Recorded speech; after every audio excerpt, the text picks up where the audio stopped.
and aligned with the Make in India initiative. Thank you, sir. Thank you so much for giving me time. Thank you, honorable member. Thank you. माननीय सदस्य श्री आदित्य यादव जी। धन्यवाद अध्यक्ष महोदय, आपने मुझे इस महत्वपूर्ण विधेयक पे अपनी बात रखने का मौका दिया।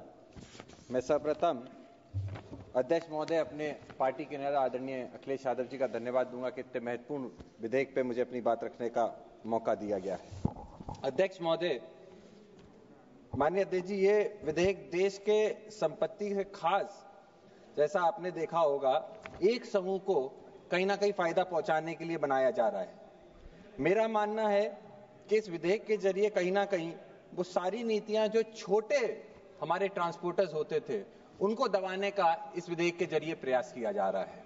हमने पूर्व में भी देखा है कि किस तरीके से 2021 का जो बंदरगाह विधेयक था उसको लाया गया और गुजरात के अंदर जो एक कंपनी है उसी को सीधे तौर पे इसका फायदा देने के लिए वो विधेयक 2021 में लाया गया था।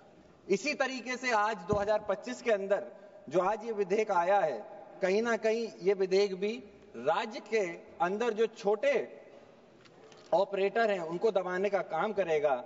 ये विकास नहीं, ये एकाधिकार का विस्तार है। अध्यक्ष महोदय, इस विधेयक के जरिए कहीं ना कहीं मोनोपोली का भी संभावना दिखाई देती है। जैसा कि 2014 से 2024 तक सिर्फ एक समूह को पूरे बंदरगाह का ट्रांसपोर्टेशन का काम, कार्गो का काम दिया गया। उसका परिणाम यह था कि जहां पे 14 बंदरगाह एक ही समूह के पास देश भर के आते हैं। अभी हमसे पूर्व में वक्ता अपनी बात जब रख रहे थे तो इस बात को उन्होंने कहा कि हमारे देश के बंदरगाह टॉप नंबर पे आते हैं। मैं पूछना चाहूंगा, इन बंदरगाहों में से कौन सा बंदरगाह ऐसा है जो सरकार के नियंत्रण में आता है? वो बंदरगाह खास करके जो निजी हाथों में चले गए हैं, जो बड़े व्यापारियों के और एक खास करके एक ग्रुप के पास चले गए हैं, ये वो सारे बंदरगाह हैं जिनको आप टॉप लिस्ट में रख रहे हैं, लेकिन सरकारी एक भी बंदरगाह नहीं है।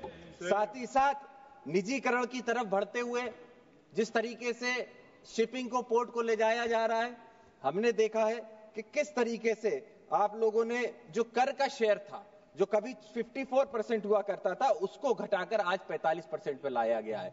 इससे सरकार को हजारों करोड़ का नुकसान हो रहा है, लेकिन फायदा सिर्फ एक पूंजीपति को दिया जा रहा है। अध्यक्ष महोदय, मैं आपसे बोलना चाहूंगा कि इस विधेयक के जरिए कृषि के क्षेत्र में भी कई सारी ऐसी वस्तुएं हैं जिनका एक्सपोर्ट और इंपोर्ट का काम होगा।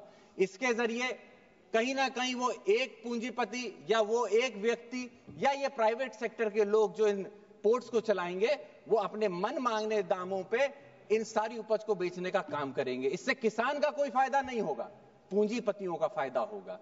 इसीलिए मैं अनुरोध करना चाहता हूं कि इस विधेयक को हम यहीं रद्द करें और एक नया विधेयक लाने का प्रयास करें, जिससे आने वाले समय में हमारे जो छोटे व्यापारी हैं, मध्यम वर्ग के व्यापारी हैं, जो किसान हैं, जो इस देश की सबसे बड़ी आप कह सकते हैं आत्मा इस देश की है, अगर हम उन लोगों की बात को सुनेंगे और इस विधेयक के अंदर प्रयास करेंगे कि उनके समन्वय बना के उनके जो बिंदु है उनको लेके आया जाए, तो मैं समझता हूं ये विधेयक कहीं ना कहीं इस लोकतंत्र के लिए अच्छा साबित होगा। अध्यक्ष महोदय, मैं आपसे अनुरोध यही करूंगा कि आने वाले समय में प्रयास ये किया जाए कि ट्रांसपेरेंसी रखी जाए, मोनोपोली प्राइवेट सेक्टर की खत्म होनी चाहिए, शिपिंग सेक्टर के सरकारी रोजगार खत्म होते चले जा रहे हैं, हमें इस पे भी ध्यान देना होगा।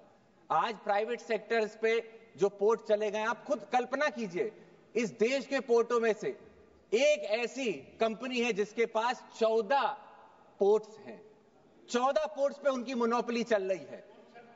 इसीलिए आप सब जानते हैं, मैं आपसे अनुरोध करूंगा कि आप सभी लोग इस बात को ध्यान रखें कि हमारी जो सरकार की संपत्ति है वो कहीं ना कहीं सरकार किसी एक व्यक्ति को फायदा पहुंचाने के लिए वो सारी संपत्तियों को बेचती चली जा रही है। वो पोर्ट जो सरकार को सीधा फायदा दे सकते थे, उनको जानबूझ के लॉस में लाकर सालों साल उसमें लॉस दिखाया गया, और लॉस दिखाने के बाद जब प्राइवेट सेक्टरों को बेचा जाता है तो हजारों करोड़ का प्राइवेट कंपनी को फायदा होता है। क्यों नहीं सरकार खुद इन पोर्टों को स्वयं चलाकर इससे फायदा लेकर जो लोकतंत्र में जो आखिरी पायदान पर खड़ा व्यक्ति है, जिसको हम किसान कहते हैं, गरीब कहते हैं, पिछड़ा कहते हैं, पीडीए का कहते हैं, उसको फायदा देने का काम क्यों नहीं कर रही है। इसलिए मैं अंत में यही कहूंगा कि ये विधेयक को हमें तत्काल रोककर रद्द कर प्रयास करना चाहिए एक नया विधेयक जो आने वाले समय में मध्यम वर्ग के व्यापारी, किसानों को और खास करके छोटे जो हैंडलर्स हैं उन लोगों को फायदा पहुंचा सके, ऐसा होना चाहिए। और ट्रांसपेरेंसी एक बहुत बड़ा सवाल है अध्यक्ष महोदय, ट्रांसपेरेंसी भी इसमें होनी चाहिए। मैं आपका धन्यवाद देता हूं, आपने मुझे अपनी बात रखने का मौका दिया और पार्टी से भी अपने नेता का बहुत बहुत धन्यवाद और बहुत बहुत आभार।